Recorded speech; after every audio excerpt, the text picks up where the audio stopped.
6개월부터는 선크림을 사용해도 된다고 하는데 어떤 제품을 어떻게 사용해야 할지 고민입니다. 햇살이 그렇게 센 것 같지 않아서 선크림 바르는 걸 깜빡했는데 산책하고 돌아오니 손목이랑 발목, 아기 피부가 빨갛고 부풀어 올랐다. 화상을 부풀어 입은 거거든요. 이렇게 막 부풀어 오르고 거기에 물집이 막 잡히고 그래서 얘가 막 따가워서 울고 막 이러거든요. 애기 피부가 얇아서 화상을 입기가 되게 쉽습니다. 자, 이 자외선 차단제 겉에 보면 뭐 영어로 표기된 것들도 있고 숫자 막 더하기 이런 게 있잖아요. 플러스 예. 더 자외선 차단이 잘 되는 건 어떤 거예요? 애기들 같은 경우에는 를 쓰는 게 맞겠죠. 육아 혼자 고민하지 마세요. 안녕하세요. 아이들맘 아나운서 박은영입니다. 자, 오늘도 우리 아이들 병원 조기애 교수님 함께 할게요. 어서 오세요. 안녕하세요. 소아청소년과 전문의 조기입니다. 오늘 이 내용은 아마 정말 아기를 키우는 엄마들이라면 다 한 번쯤은 생각해보고 네, 고민해봤을 저도 진짜 여쭤보고 싶었던 그런 내용입니다. 오늘의 상담 내용부터 알려드릴게요. 이제 막 6개월 된 아기의 엄마입니다. 6개월부터는 선크림을 사용해도 된다고 하는데 어떤 제품을 어떻게 사용해야 할지 고민입니다. 아기 전용 제품을 사서 바르면 될까요? 아기는 선크림을 지울 때 어떻게 해야 되나요? 저는 지금도 고민이에요. 꼼꼼하게 지울 수가 없거든요. 지울 자신이 없어서 네. 바르는 게 고민이 될 정도. 맞아요. 근데 이게 해줘야 돼요. 선크림을 발라야 돼요. 자, 그러면 언제부터 딱 처음 발라주면 될까요? 보통은 일반적으로 이제 6개월 정도부터 6개월? 바르라고 하는데요. 네. 아기가 이제 햇빛에 나갔어요. 6개월 안 된 아기들은 차단막이라든가 가리개라든가 뭐 얘를 그늘에 있게 한다든가 네네. 아니면 옷을 길게 입히고 모자를 씌워서 가려주는 게 우선이 있긴 하거든요. 네. 근데 이제 준비를 하고 간다고 갔는데 손목이랑 발목이 나오는 거예요. 맞아요. 그래가지고 나중에 보니까 거기가 빨개졌어. 그러면은 그렇게 조금 나와 있는 그 부분만큼은 선크림 발라주셔도 돼요. 아, 안 6개월 되는- 이전이어도 네, 권장하지 않는다는 거지 바르면 큰일 난다는 아니거든요. 네, 오. 그래서 발라주셔도 됩니다. 태양 광선으로 인해서 아기가 이렇게 화상을 입거나 하는 것보다는 발라주시는 게 더 유익합니다. 근데 보통 이제 지금 저희 세연이도 데리고 나갈 일이 생기면 거의 대부분 유모차에는 그 차양막이 있기 때문에 가려지고 그다음에 이제 발 같은 부분이 나오면 거긴 얇은 거 같은 담요를 네, 덮어서 그게 제일 좋아요. 그게 제일 좋은 네, 거죠? 맞아요. 옷을 입을 때도 이제 직조가 조금 타이트한 거, 촘촘한 이렇게 짜여진. 그래서 잘 모르겠다. 네. 그러면 이렇게 태양빛에다 비춰보세요. 그래서 이게 빛이 많이 투과가 되면 타이트한 직조가 아니죠. 너무 더울 텐데 여름에는요. 헐렁하게 입히면 되죠. 아니면은 자외선 차단 기능이 있는 옷들을 입히시면 돼요.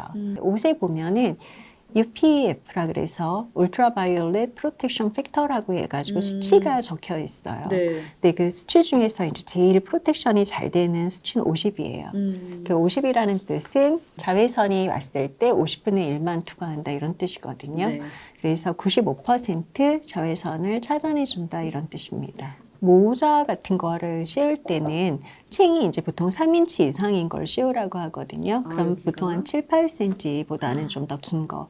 왜냐하면 얼굴만 가리면 되는 게 아니라 목이랑 귀를 다 가려주게. 우리가 귓바퀴 같은 데가 사실 피부암의 호발 부위예요. 여기 진짜 잘 타죠. 타고 네. 잘 늙고 잘 올라와요. 기미 같은 거. 맞아요. 그렇기 때문에 이 선크림을 바를 때도 얼굴만 이렇게 바르면 고양이처럼 이렇게 바르는 게 아니라 귀랑 목이랑 다 발라야 되거든요.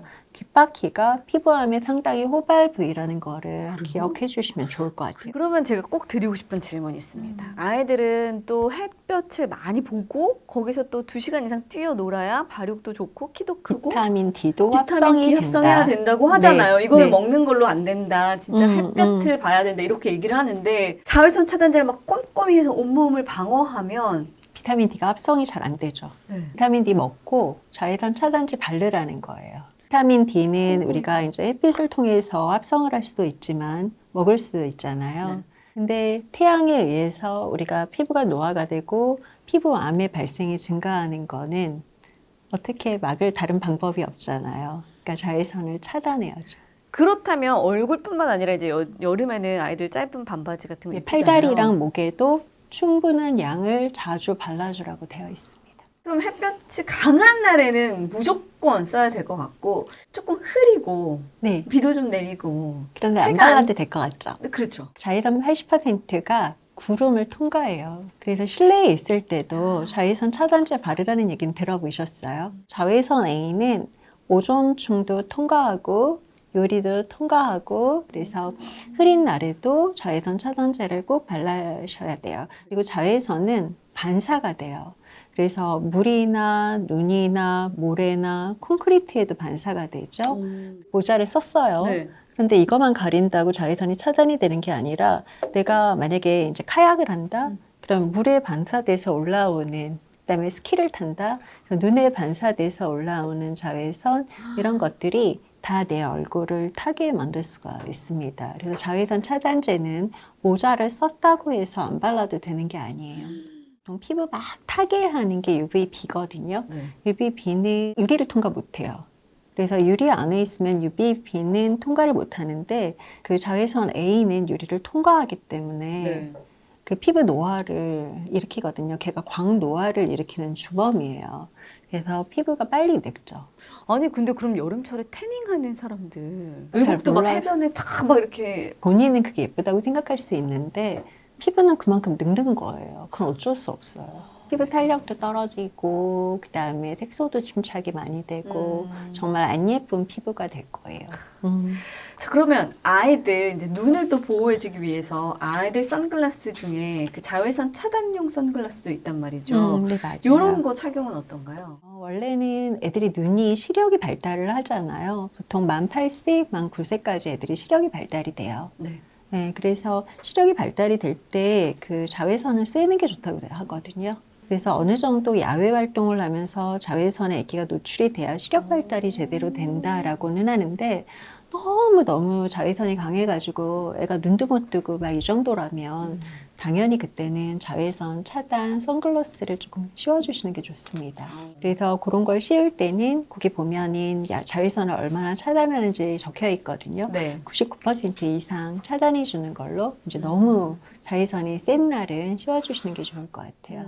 그래서 이제 뭐 날씨 앱 같은 거 우리 핸드폰으로 항상 열어볼 수 있잖아요. 네. 그래서 그날 날씨 그 UV 인덱스가 나와요. 네. 거기에 3 이상이면 잘 대비를 하고 나가는 거 어른도 그렇고 아이도 그렇고 다 잘 대비를 하고 외출을 하시는 거를 권장합니다. 자, 이 자외선 차단제 겉에 보면 뭐 영어로 표기된 것들도 있고 숫자나 막 더하기 이런 게 있잖아요. 플러스 예. A. 자외선은 A와 B 둘 다 차단해야 되는 건 맞죠? 네, 맞아요. 심지어는 이제 가시광선도 같이 차단을 해주면 좋긴 하죠. 블루라이트 같은 거. 자, 그러면 보통 이제 SPF 그다음에 PA 네, 이렇게 맞아요. 나와 있어요. 네, 맞아요. 어떤 걸 의미하나요? PA는 자외선 A를 차단하는 정도를 얘기하는데 보면은 플러스 한 개 플러스 두 개, 세 개, 네 개 이렇게 표시가 돼 맞아요. 있잖아요. 이게 어떤 의미냐면 이걸 안 발랐을 때보다 자외선 A를 2배 차단할 수 있다. 자, 그럼 SPF는 뭘 지칭하나요? SPF는 그 UVB, 그러니까 자외선 B를 차단하는 지수를 얘기하는데요. 거기 보면은 15, 30, 50 뭐 이런 식으로 적혀 있죠. 네. 15라고 표시된 거를 바르시면 자외선의 93에서 94% 정도를 네. 차단할 수 있습니다. 그다음에 30이라고 표기된 거를 바르면 96에서 97%. 까지. 그다음에 50이라고 표기된 거를 바르면 98%. 그러니까 이 숫자가 30에서 50으로 커진다 그래가지고 굉장히 그 차단하는 정도가 올라가는 게 아니에요. 지금 한 50 정도 바르면 자외선 B는 충분히 차단해 주는 걸로 생각하셔도 될 것 같아요. 무기자차, 무기자외선 차단제. 요건 어떤 건가요? 그러니까 햇빛이 오면은 이건 물리적으로 차단을 하는 거예요. 여기다가 한 막을 딱 씌워줘가지고 네. 햇빛이 오면 튕겨나가게. 그러니까 얘는 피부에 흡수되는 애가 아니고 피부 위에 그냥 밀착해가지고 망만 형성해 주는 거예요. 네. 그러니까 이제 와서 부딪혀서 그냥 튕겨나가는 거죠. 단 저승사자가 될 수 있죠. 그렇죠. 이게 왜냐하면 흡수가 되지 않으니까 백탁이 있거든요. 허옇게 막. 네, 백탁이 있는데 그렇기 때문에 톤업 제품을 만들 수가 있습니다. 보통 유기자차 같은 경우에는 우리가 외출하기 전에 한 15에서 30분 전에 네. 발라서 흡수를 시키라 그러잖아요. 네. 근데 무기자차는 이제 바르면 바로 그때부터. 반사를 하니까 그때부터 효과가 있습니다. 네. 그리고 얘가 이제 피부 자극이나 눈 시림이 별로 없어요. 아무래도 흡수되는 게 아니다 보니까. 네, 그러니까 아기들이 사용하기에는 무기자차가 훨씬 나아요. 자, 그러면 유기자차는 유기화합물, 혼합물로 만든. 네, 화학적인 반응을 일으켜서 햇빛의 성질, 그러니까 자외선의 성질을 변화시켜서 우리 네. 피부에 피해가 안 가게 만들어주는 거예요. 네. 그래서 얘는 이제 흡수를 시켜야 되는 거고요. 눈도 좀 따갑고 피부가 자극이 될 수가 있기 때문에 아기들한테는 잘 사용하지 않습니다. 그럼 차단되는 거는 상관이 없는 거예요? 네네. 두 개 다 효과적인 차단되는 거예요? 거는 거기 보면은 UVA랑 그 UVB에 대한 차단 지수가 나와 있잖아요. 네. 그 차단 지수를 보고 판단하시면 되는 거죠. 차단은 차단에는 상관이 방식에는 없다. 차이가 있을지 몰라도 차단 지수는 그대로 적용이 되는 거기 때문에 네. 지수를 보고 선택하시면 됩니다. 알겠습니다. 근데 또 성분들이 뭐 이름이 굉장히 어려워요. 이거는 약간 봐도 모르겠죠. 봐도 모를 정도로. 네, 그렇죠. 보통은 봐도 확실하니까. 모르지 이거 어떻게 알겠어요. 네. 그래서 애기들 선크림을 살 때 이제 요령은 보통은 SPF는 최소 30 이상 사는 게 아무래도 좋을 것 같고 네. 그다음에 PA 같은 경우에는 3 포지티브 3개 네, 이상은 있어야 된다. 정도 이상이면 좋을 것 같아요. 사실은 이게 바를 때 자주 덧발라주는 게 좋긴 하거든요.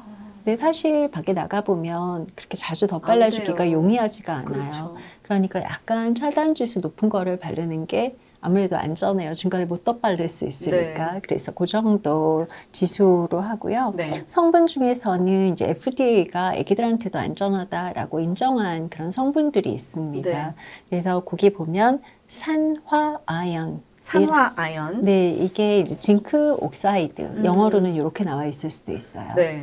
그리고 이산화 티타늄. 이거는 티타늄 다이옥사이드라고 영어로 써 있을 수도 있어요. 네. 이런 성분들이 들어있는 게 애기들한테 자극도 적고 안전하면서 넓은 스펙트럼을 커버해 줄 수 있는 그런 자외선 차단제입니다. 네. 그래서 이런 게 들어있는 거를 선택하시면 좋을 것 같고요. 네. 그 외에 이제 여기 보면 옥시벤존, 아보벤존, 그다음에 호모살레이트 얘네들은 혈액으로 타고 들어가서 우리 호르몬을 교란시킬 수 있는 그런 물질이기 때문에 애기들 선크림은 사실 어른들도 안 좋죠. 무슨 벤존 이런 말은 안 좋은 것 같더라고요. 거의 안 좋죠. 벤존 들어가는 거 네네. 치고 좋은 게 없죠. 그래서 이런 것들은 조금 아기들 있다면 피해 주시는 게 좋습니다. 네. 그리고 이제 세안도 걱정이에요. 어른들은 이중 세안을 하잖아요. 그렇죠, 얘기. 근데 요즘에 워셔블 제품이 잘 나와 있습니다. 그래서 그 워셔블 제품 같은 경우에 이중 세안을 필요로 하지 않거든요. 믿어도 돼요? 저는 약간 되게 의심 많아가지고 아. 워셔블이라고 해도 막 안 지워질 것 같은데. 네, 막 맞아요. 이러거든요. 이게 물에도 잘 지워지게 아예 그렇게 처음부터 만들어져 나오는 근데 거예요. 보세요. 물에 잘 지워져? 근데 자외선 차단제예요? 그럼 음. 여름에 땀 흘리면 지워진다는 얘기인 거잖아요. 근데 그거는 또 워터프루프 제품이 따로 있어요. 땀이 많이 난다? 아니면 물놀이를 한다? 그럼 워터프루프 제품을 선택해서 네. 그거는 90에서 120분에 한 번씩 계속 덧발라주고. 덧발라줘야 됩니다. 그래서 그때그때 용도에 따라서 다른 선크림을 사용을 해야 되는 거죠. 그렇다면 이제 제가 궁금한 건 이건 업체에 사실 질문을 해야 되겠지만 아이들용으로 나온 제품 자외선 차단제는 대부분 물세안만으로도 지워질 수 있게 만들겠죠? 이중 세안을 권하지 아니요, 않고. 아예 거기 써 있어요. 써 물세안만으로 지워진다고. 걔네들은 특수하게 명시가? 그렇게 만든 거예요. 물 분자가 그 자외선 차단제의 성분을 감싸서 그거를 지워지도록 만든 특수한 제품이에요. 그래서 그런 걸로 사셔야지만 물세안만으로 깔끔하게 지워집니다. 네. 그래서 약간의 약산성의 어떤 폼 클린저로도 잘 지워지는 그런 제품을 처음부터 구입을 하셔야지만 물세안을 하실 수가 있어요. 그리고 이제 요즘에는 쓰기 편하게 스틱으로 나와 있는 것들도 있고 뭐 스프레이 타입도 있고요. 네, 맞아요. 그다음에 우리가 흔히 바르는 쓰는 거. 로션이나 크림 타입도 있단 말이죠. 제일 흔한 거는 이제 크림이나 로션 타입이 넓은 면적을 이렇게 발라주기는 좋죠. 그렇죠. 쓱 이렇게 움직이는 아이를 스틱으로 이렇게 바른다는 거는 아, 거의 그러네. 난이도가 너무 더 높죠. 높죠. 그래서 크림이나 로션 타입이 가장 보편적이고, 네. 근데 이제 덧바를 때는 스틱이나 스프레이 타입도 괜찮은 것 같아요. 네. 근데 이제 이게 넓은 면적을 바르기는 어려우니까 처음에는 로션이나 크림으로 발라놓고 중간중간에 이렇게 목이라든가 귀라든가 이런 거 덧바를 때 네. 작은 면적을 덧바를 땐 스틱도 괜찮을 것 같고요. 그다음에 스프레이 타입은 이 스프레이 제형이라는 걸 만들기 위해서 어쩔 수 없이 들어가는 화학물질이 있어요. 그런데 그거를 아기가 숨을 들이마실 때 하필이면 팍 뿌리면 호흡기로 들어가잖아요. 네네네. 그래서 스프레이 제형은 아이들한테 뿌릴 때 이제 숨 쉴 때 같이 들어가지 않도록 조심을 잘 해주셔야 돼요. 이 자외선 차단제도 그냥 막 대충 바르면 안 되더라고요. 또 꼼꼼하게 발라야 되고 네. 바르는 양도도 중요하고요. 네, 맞아요. 이게 충분한 양을 자주 덧발라주는 게 가장 기본적인 원칙이거든요. 네. 그래서 아이들 같은 경우는 보통 이제 그래도 기준은 있어야 되니까 50원짜리 동전 사이즈. 50원. 네. 요즘엔 잘 보기 어른은 힘듭니다. 500원짜리 동전 500원. 사이즈라고 얘기를 합니다. 그래서 네. 대략 그 정도로 짜가지고 이제 발라주시는데 아까 말씀드린 것처럼 유기자차 같은 경우에는 조금 외출하기 전에 미리 발라서 흡수시키는 시간이 필요하고요. 네. 무기자차 같은 경우에는 외출 직전에 바르셔도 될 것 같아요. 그런데 아까 말씀드린 것처럼 자주 덧발라주면 좋은데 애를 데리고 외출을 해보면 사실 자주 덧발라주는 게 용이하지가 않거든요. 그럼요. 그래서 그게 조금 어려울 것 같다? 그러면 그냥 지수가 높은 걸 한 번에 발라주시는 것도 괜찮습니다. 또 질문이 있어요. 햇살이 그렇게 센 것 같지 않아서 선크림 바르는 걸 깜빡했는데 산책하고 돌아오니 손목이랑 발목 아기 피부가 빨갛고 부풀어 올랐다. 네, 부풀어 올라요. 이게 화상을 입은 거거든요. 일광 화상. 이제 햇빛에 의해서 화상을 입은데 물집도 생기고 그래요. 똑같죠? 뜨거운 그냥 태양볕에 네네. 이 정도 화상을 입기도 해요? 네, 맞아요. 이렇게 막 부풀어 오르고 거기에 물집이 막 잡히고 그래서 애가 막 따가워서 울고 막 이러거든요. 애기 피부가 얇아서 화상을 입기가 되게 쉽습니다. 네. 그래서 이렇게 되면은 일단은 애기가 화상만 입은 게 아니라 탈수도 좀 됐을 수 있다고 생각하고 수분 공급도 좀 해주고요. 네. 그다음에 이제 냉찜질, 그러니까 물이라든가 아니면 팩 같은 걸로 냉찜질을 좀 해서 피부를 진정시킬 수도 있겠고 그다음에 아기가 너무 아파하면 진통제 먹여도 됩니다. 우리 아기들 먹는 뭐 아세트아미노펜 계열이나 브루펜 계열 해열제 이게 진통 효과를 가지고 있으니까 먹이셔도 되고요. 네. 그다음에 이제 중요한 거는 만약에 연고를 바르게 되면 병원에서 처방받은 연고를 바르셔야 돼요. 아무거나 바르면 안 돼요. 네, 꼭 병원에서 처방받은 약용 연고를 발라야지 이게 이제 탄 피부에 좋다고 했다. 그래서 그렇게 임의로 발라주시는 거는 하시면 안 될 것 같고요. 그리고 아기가 이제 다시 햇빛에 노출되지 않도록 이게 다 좋아질 때까지는 햇빛에 더 이상 노출되지 않도록 차단을 정말 잘 해주셔야 되고요. 하루 이틀이 지났는데 아기가 계속 아파하고 피부 부풀어 오른 게 가라앉질 않는다. 당연히 이건 병원에 가서 치료를 받으셔야 됩니다. 화상에 준해서. 자, 우리가 왜 어른들끼리는 그런 우스갯소리 하잖아요. 오늘 지금 이 순간이 제일 우리 인생에서 젊고 예쁘고 탱탱한 피부. 근데 그렇죠. 비단 그게 어른뿐만 아니라 아이들에게도 네, 마찬가지였습니다. 그때부터 관리를 해야 됩니다. 예, 오늘 우리 잊지 말고 흐린 날이든 햇볕이 강한 날이든 꼭 자외선 차단제 애고 어른이고 잘 챙겨 발라야 한다는 거 머릿속에 기억하면서 오늘 인사 나누겠습니다. 고맙습니다. 감사합니다.